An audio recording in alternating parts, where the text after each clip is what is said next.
সালামু আলাইকুম। I hope সবাই ভালো আছো। তো আজকের ভিডিওতে আমরা গত ক্লাসে যা পড়েছি, গত দুইটি ক্লাসে সেগুলো একটু রিভিউ করব অ্যান্ড ফাইনালি আজকের ক্লাসের টপিক নিয়ে ডিসকাস করব। তো প্রথমে যাই প্রিভিয়াস ক্লাসগুলোর রিভিউতে। তো একটু কুইক গো থ্রু করব, আমার মনে হয় না খুব বেশি সময় লাগবে। আমরা দেখলাম যে ত্রিকোণমিতি মানে তিন কোণ এবং মিতি মানে পরিমাপ। তাহলে ত্রিকোণমিতি জিনিসটা আসছে তিন কোণ রিলেটেড পরিমাপের ব্যাপারটা থেকে। আমরা ত্রিকোণমিতির ব্যবহার করেছি সাধারণ গণিতের দশম অধ্যায়ে, যে নদীর দুই পারের প্রশস্ততা মাপা, সিঁড়ি দিয়ে বিল্ডিংয়ের উচ্চতা মাপা ইত্যাদি ক্ষেত্রে। আরও বিভিন্ন ক্ষেত্রে ত্রিকোণমিতির ইউজ আছে। ত্রিকোণমিতিকে আমরা সমতলীয় ত্রিকোণমিতি, গোলকীয় ত্রিকোণমিতিতে ভাগ করতে পারি। আমরা এই বইয়ে সমতলীয় ত্রিকোণমিতি নিয়ে আলোচনা করা হয়েছে তোমাদের উচ্চতর গণিতে। তারপর সেখানে আমরা কোণের কনসেপ্টটা একটু আমরা নতুন একটা কনসেপ্টের সাথে, যেটা এতদিন জানতাম না, সে ধরনের একটা কনসেপ্টের সাথে পরিচিত হয়েছি, যে কোণকে আমরা জ্যামিতিক কোণ, ত্রিকোণমিতিক কোণ এভাবে দেখতে পারি। জ্যামিতিক কোণের বৈশিষ্ট্য হচ্ছে জ্যামিতিক কোণে 0 ডিগ্রি কল্পনা করা যায় না, কারণ জ্যামিতিক কোণ হচ্ছে দুটি সরলরেখায় ছেদ করলে ছেদবিন্দুতে উৎপন্ন ক্ষেত্রটাকে আমরা কোণ বলতেছি। আর ত্রিকোণমিতিক কোণের ক্ষেত্রে একটা রশ্মি স্থির থাকে এবং সেই রশ্মিকে কেন্দ্র করে ঘূর্ণায়মান রশ্মি অপর একটি রশ্মির কারণে কোণ উৎপন্ন হয়। জ্যামিতিক কোণে 360 ডিগ্রির বেশি কোণ কল্পনা করা যায় না, বা 360 ডিগ্রি বেশি কোণ পসিবল না, যেখানে ত্রিকোণমিতিক কোণে অসীম সংখ্যক পর্যন্ত আমরা কোণ কল্পনা করতে পারি। আরেকটা ব্যাপার আছে ধনাত্মক কোণ, ঋণাত্মক কোণ। জ্যামিতিক কোণে আমরা ধনাত্মক ঋণাত্মক এভাবে করে চিন্তা করি না, যেটা আমরা ত্রিকোণমিতিক কোণের ক্ষেত্রে ঋণাত্মক কোণ বলি। আচ্ছা, ধনাত্মক ঋণাত্মক কি সেটাও এক বাক্যে বলে নিই। ধনাত্মক কোণ হলো ঘড়ির কাঁটার অ্যান্টি ক্লকওয়াইজ, ঘড়ির কাঁটার বিপরীত দিকে যদি স্থির রশ্মিকে কেন্দ্র করে অপর রশ্মি ঘুরে তাহলে সেটা ধনাত্মক কোণ, আর ঘড়ির কাঁটার দিকে ঘুরলে সেটাকে ঋণাত্মক কোণ বলি। তারপরে আমরা জানি ফিজিক্সের রাশি সংজ্ঞাটা যদি নেই, তাহলে আমরা বলতে পারি যা পরিমাপ করা যায় তাকে রাশি বলে। তো তাহলে কোন একটা রাশি, কোনকে আমরা মাপি। সো যে কোনো রাশি পরিমাপ করতে গেলে আমাকে সেটার জন্য একক প্রয়োজন হয়। কি একক হলো যার সাথে তুলনা করে আমরা পরিমাপ করি। যেমন আমরা যখন 5 কেজি বলি, এর মানে বোঝায় 1 কেজি যতটুকু তার 5 গুণ আছে আমার কাছে। আমি যখন বললাম যে 1 কেজি চাল, 5 কেজি চাল, এর মানে হলো 1 কেজি চাল যতটুকু তার 5 গুণ চাল আমার কাছে আছে, এটাকে আমরা 5 কেজি চাল বলতে পারি। তো কোন পরিমাপের একক হচ্ছে, তো একইভাবে কোন, তার মানে এখানে কেজি হলো ভর মাপার একটা একক, ঠিক একইভাবে সমমাপার একটা একক হতে পারে সেকেন্ড।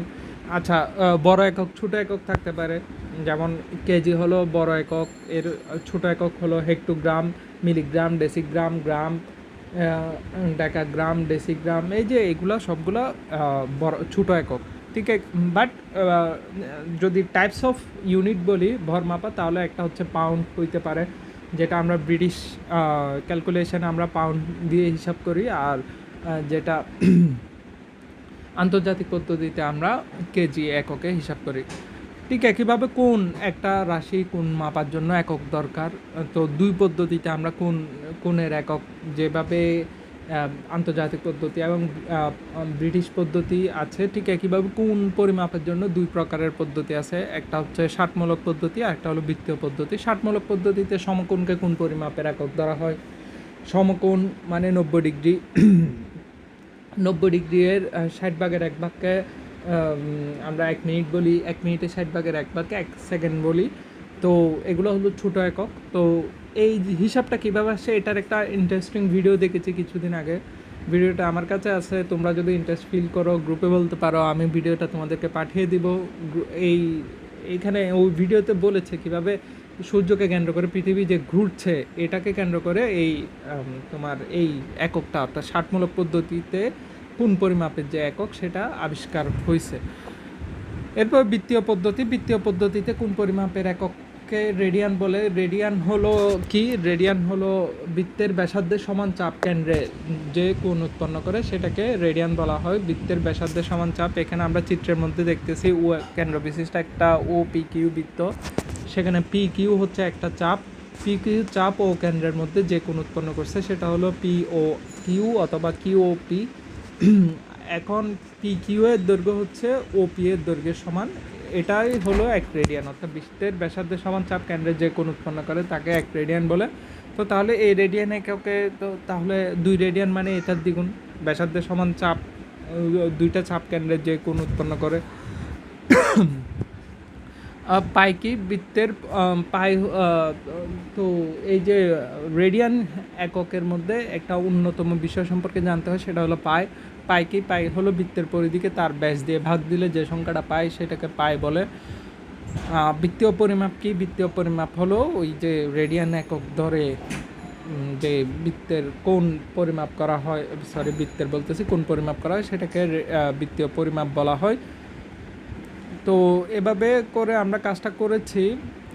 এরপরে আমরা কিভাবে ডিগ্রি থেকে অর্থাৎ ষাটমূলক পদ্ধতি থেকে রেডিয়ান পদ্ধতিতে কোণকে প্রকাশ করতে হয় সেটা দেখেছি। রেডিয়ান পদ্ধতি থেকে কীভাবে ষাটমূলক পদ্ধতিতে প্রকাশ করতে হয় সেটা, সে কনভার্সনটা আমরা দেখেছিলাম। সো এই গেল রিভিউ। এরপর আজকের ম্যাথগুলোতে যাই। আজকে আমি তোমাদের উদাহরণ 4 থেকে আমি বলতে চাই। তো এখানে আসলে আমার বলার খুব বেশি কিছু নয়। আচ্ছা, এখানে গুরুত্বপূর্ণ কিছু স্ট্র্যাটেজি নিয়ে তোমাদের সাথে কথা বলি। দেখো, ম্যাথ যখন করতে যাবা তখন মাথায় একটা জিনিস রাখতে হয়, সেটা হচ্ছে যে তোমাদের কিছু বীজগণিতীয় প্রোগ্রেশন বা বীজগণিতীয় কিছু ক্যালকুলেশন করতে হয়। সাবজেক্ট রিলেটেড কনসেপ্ট থাকে অল্প, তাহলে তোমার যদি বীজগণিতীয় কনসেপ্টগুলো অর্থাৎ কীভাবে যোগ বিয়োগ গুণ ভাগ পক্ষান্তর এসব করতে হয়, এগুলো সম্পর্কে সরল, এগুলো সম্পর্কে যদি তোমার ধারণা কম থাকে তাহলে তুমি নর্মাল কাজ করতে গেলেও তুমি ঝামেলায় পড়বা। মানে তুমি যদি চিন্তা করে দেখো, তোমার যে হায়ার ম্যাথ বলো বা নতুন কোনো চ্যাপ্টার যেগুলো বীজগণিতীয় চ্যাপ্টার না, সেই চ্যাপ্টারগুলোতে তোমার ওই চ্যাপ্টার রিলেটেড কনসেপ্ট থাকে খুবই অল্প। যেমন আমি যদি তোমাদের সাধারণ গণিতের নবম অধ্যায়ের কথা বলি, সাধারণ গণিতের নবম অধ্যায়ে যে অঙ্কগুলো তোমরা করো সেই অঙ্কগুলোতে যে জিনিসটা আছে, তুমি দেখো সাইন কস ট্যান, এই যে 6টা ত্রিকোণমিতিক অনুপাত সম্পর্কে বলা হয়েছে, সূত্র আছে 3টা, মূল সূত্র 3টা, এখান থেকে কিছু কনসেপ্ট আসছে। বা তোমার যখন ম্যাথটা করতে হয় তখন তোমার মোস্ট অফ দ্য কাজ করতে হয় কিন্তু ইকুয়েশন সলভ করতে হয়। সো তারপরে আরও একটা ব্যাপার আছে, আর একটা ইম্পর্ট্যান্ট ব্যাপার আছে ইকুয়েশন সলভ করা, এবং তোমার যে এটাকে কি আমরা বলি ঐকিক নিয়মের কনসেপ্ট যদি তোমার ক্লিয়ার না থাকে, তোমার বীজগণিতীয় যোগ বিয়োগ গুণ ভাগ তারপর পক্ষান্তর ইত্যাদি কনসেপ্ট যদি ক্লিয়ার না থাকে তাহলে সেটার জন্য তুমি কোনো ম্যাথই করতে পারবে না। সো এই যে অষ্টম অধ্যায়ের যে ম্যাথগুলো আমরা দেখতেছি, সেই ম্যাথগুলোতে কিন্তু চ্যাপ্টার রিলেটেড কনসেপ্ট খুবই অল্প। যে কাজটা তোমাকে ম্যাথগুলো সলভ করার জন্য করতে হবে অ্যাকচুয়ালি, সেটা হচ্ছে তোমার সমস্যা সমাধানে পারদর্শিতা, তুমি কি কতটুকু ক্রিয়েটিভলি চিন্তা করতে পারো, 2 নাম্বার হইতেছে তোমার বীজগণিতীয় যে ইকুয়েশন সলভ করার দক্ষতা, এই দুইটা মিলিয়ে আসলে প্রবলেমগুলো সলভ করতে হবে। এখানে আসলে এই চ্যাপ্টার রিলেটেড যে কনসেপ্ট সেগুলোর ইউজ খুবই কম এই ম্যাথগুলোতে। সো আর দেরি না করে শুরু করা যাক। এটা কিন্তু যে কোনো কিছুর জন্য, যে কোনো বিষয়ের জন্য, যে কোনো ম্যাথমেটিক্যাল যে কোনো কাজের জন্য তোমাদের আপাতত এই কথাটা কিন্তু সত্য, ধ্রুব সত্য। তোমার চ্যাপ্টার রিলেটেড কনসেপ্ট খুবই অল্প ব্যবহার হয়, বাকি কাজটা কিন্তু যোগ বিয়োগ গুণ ভাগ মাথায় রাখবা। সো কোনো কিছুকে কঠিন মনে করার দরকার নাই। যখনই কোনো চ্যাপ্টারের কনসেপ্ট কঠিন মনে হবে তখন চিন্তা করবা যে এখানে আসলে 90% কাজ হচ্ছে যোগ বিয়োগ গুণ ভাগ, ঐকিক নিয়ম, এগুলো তুমি শিখে আসছো, এখন এগুলো ইউজ করতে হবে এবং তোমার প্রবলেম সলভিং করার জন্য কতটুকু ক্রিয়েটিভলি তুমি চিন্তা করতে পারো, এটা এই দুইটার সম্মিলনে কিন্তু অঙ্কটা হয়। হ্যাঁ, চ্যাপ্টার রিলেটেড যে কনসেপ্ট সেটা থাকে 10%, মোস্ট অফ দ্য কেস এটা থাকে 10%। যেমন এই অঙ্কটা ধরো, একটি ত্রিভুজের 3টি কোণের অনুপাত 3:4:5, কোণ 3টি, বৃত্তীয় মান কত? বৃত্তীয় মান বলতে ওই যে বললাম কোণ পরিমাপের 2টা পদ্ধতি, ষাটমূলক বৃত্তীয় পদ্ধতিতে তোমার পরিমাণটা জানতে চাইছে। তো তাহলে আমরা জানি এই যে অনুপাতের সাধারণ রাশি এক্স ধরে অঙ্ক করতাম ক্লাস 7 থেকে, আগে তোমরা করে আসছো। সো আমি আর এক্স কি এটার এক্সপ্লেনেশনে যাইতেছি না, অনুপাতের এক্সপ্লেনেশনে যাইতেছি না। এই যে দেখো, তাহলে দেখো অনুপাতের যে বেসিক কনসেপ্ট এই কনসেপ্টটা তোমার ক্লিয়ার থাকতে হবে। তুমি যখন এই চ্যাপ্টারে অঙ্কটা করতে আসছো বা এই অঙ্কটা করতেছো, তোমার অনুপাত বলতে কী বুঝাই সেই জিনিসটা ক্লিয়ার থাকতে হবে। আমি আর ওই ডিটেলসে যাবো না, যেহেতু আমার টার্গেট হলো চ্যাপ্টার 8, সো আমি ওইদিকে যাচ্ছি না। পরবর্তীতে কখনো সময় পেলে এইসব জিনিস কভার করবো। যাই হোক, তাহলে এখানে অনুপাতের সাধারণ রাশি এক্স ধরে তিনটা কোণকে আমরা 3x রেডিয়ান, 4x রেডিয়ান এবং 5x রেডিয়ান বলছে। তাহলে তিনটা কোণ পেয়ে গেলাম। আর আমরা জানি ত্রিভুজের তিন গুণের সমষ্টি 180 ডিগ্রি। 180 ডিগ্রি মানে পাই রেডিয়ান, সেটা আমরা আগে প্রমাণ করে আসছি। 180 ডিগ্রি মানে যে পাই রেডিয়ান, সেটা আমরা আগে প্রমাণ করে আসছি। সো এই লিখলাম এই তিন কোণের সমষ্টি সমান পাই রেডিয়ান। অ্যান্ড ফাইনালি এই তিনটার যোগফল হলো 12x radian equal to pi radian, x সমান π/12। কোন তিনটা এখানে এক্সের ভ্যালু বসিয়ে দিয়ে আমরা কোন তিনটার ভ্যালু পেয়ে যাই। আমি খুব দ্রুত যাব, এগুলো আসলে খুব তেমন আহামরি কোনো অঙ্ক না। প্রশ্নটা থেকে একটি চাকা 1.75 কিলোমিটার পথ যেতে 40 বার ঘুরে চাকাটির ব্যাসার্ধ কত। তাহলে আমরা জানি এটা খুবই বিখ্যাত অঙ্ক, এটা তুমি ক্লাস 8 থেকেই করে আসছো আই গেস। একটা চাকা একবার ঘুরে কতটুকু যায়, তার পরিধি সমান দূরত্ব যায়। তো তাহলে আমাকে অবশ্যই তার পরিধির দূরত্বটা বের করতে হবে, পরিধি কতটুকু সেটা বের করতে হবে। চাকার ব্যাসার্ধ, আর আমরা পরিধি সূত্র জানি 2πr। তাহলে চাকার ব্যাসার্ধ দেওয়া আছে কত, আর মিটার দেওয়া নাই, আমরা ধরে নিলাম। তাহলে পরিধি হলো 2πr। পায়ের ভ্যালু আমরা বলা না থাকলে 3.1416 ধরি। চাকাটি একবার ঘুরে পরিধি সমান দূরত্ব অতিক্রম করে, 40 বার ঘুরে পরিধি 40 গুণ দূরত্ব অতিক্রম করবে। সো কতটুকু গেল, 40 বার ঘুরে গেল 1.75 কিলোমিটার। তার মানে 40 বার ঘুরে 80 পায়ার দূরত্ব যায়, অর্থাৎ 1750 মিটার যায়। অর্থাৎ আমরা 1.75 কিলোমিটারকে আমরা মিটার কনভার্ট করলাম, সেখান থেকে আর এর ভ্যালুটা আমরা পেয়ে গেলাম। এটা তেমন কোনো অঙ্ক না। এরপর হচ্ছে পৃথিবীর ব্যাসার্ধ।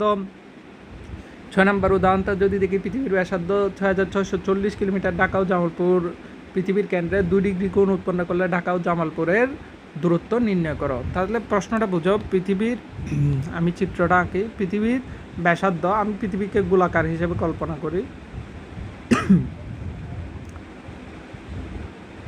আচ্ছা, পৃথিবীকে গোলাকার হিসাবে কল্পনা করে, এটা পৃথিবীর কেন্দ্র। পৃথিবীর ব্যাসার্ধ 6440 কিলোমিটার। ঢাকা ও জামালপুর পৃথিবীর কেন্দ্রে। আচ্ছা, তাহলে এটা যদি জামালপুর হয়, এটা যদি ঢাকা হয়, এই দুইটা পৃথিবীর কেন্দ্রে কত ডিগ্রি? 2 ডিগ্রি কোণ উৎপন্ন করছে, 2 ডিগ্রি। এটা 2 ডিগ্রি কোণ চিন্তা করে নিই। ঢাকা ও জামালপুরের দূরত্ব, তাহলে ঢাকা ও জামালপুরের দূরত্ব অ্যাকচুয়ালি কী বের করতে বলছে আমার, এটাকে কি বলে, বৃত্তের চাপ। আমাদের এই চাপটা, এই দুই বিন্দুর চাপটা বের করতে বলতে হয়। আর আমরা জানি এস চাপ মানে হলো এস ইকুয়াল টু আর টিটা, অর্থাৎ ব্যাসার্ধ গুণ কেন্দ্র উৎপন্ন কোণ। ব্যাসার্ধ মানে এটা, কেন্দ্র উৎপন্ন কোণ 2 ডিগ্রি এটা। এখন দেখো, এই যে এস ইকুয়াল টু আর টিটা, এই কনসেপ্টটা কীভাবে আসছে আমি ব্যাখ্যা করছি কিনা জানি না, যদি না করি তাহলে শর্টকাট বলে নিই। এস ইকুয়াল টু আর টিটা, এটা অ্যাকচুয়ালি তোমার এই যে রেডিয়ানে কনভার্সনের যে ব্যাপারটা, সেখান থেকে আসছে। সো এটা তোমার বইয়ে আছে, একটু দেখে নিতে পারো, আমি আর যাচ্ছি না। অ্যাস ইকুয়াল টু আর টিটার মধ্যে টিটাটাকে আমরা অ্যাকচুয়ালি কী হিসেবে কাউন্ট করি, এটাকে রেডিয়ান কোণ হিসেবে কাউন্ট করি। এটা আসলে পাই কীভাবে আসছে, রেডিয়ান কীভাবে আসছে, সেটার ব্যাখ্যা থেকে অ্যাস ইকুয়াল টু আর টিটা এই সূত্রটার জন্ম। সো ওই জায়গাটাতে একটু দেখে নিবা। তাহলে পৃথিবী কেন্দ্রে উৎপন্ন কোণ টিটা ইকুয়াল টু 2 ডিগ্রি। সো এটাকে রেডিয়ানে অবশ্যই অ্যাস ইকুয়াল টু আর টিটা এই সূত্র অ্যাপ্লাই করতে গেলে কোনটাকে তোমাকে অবশ্যই রেডিয়ানে কনভার্ট করতে হবে। অ্যাস ইকুয়াল টু চাপের দৈর্ঘ্য, চাপের দৈর্ঘ্য মানে হচ্ছে এই দুই বিন্দুর দৈর্ঘ্য, ঢাকা ও জামালপুরের দৈর্ঘ্য। আর টিটা ইকুয়াল টু এটা মান বসিয়ে দিয়েছি, যা আসছে তাই।